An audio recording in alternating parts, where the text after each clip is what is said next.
guys आम एना पलि आसचे गणपति विसर्जन करिकी अब रेस्ट नौचे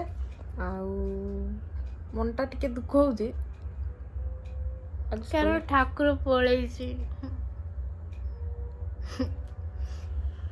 से कंटिया माछ शुई सामका दीदी नाती से तोले अच्छे आम ये मेकअप धोईकी बहीचे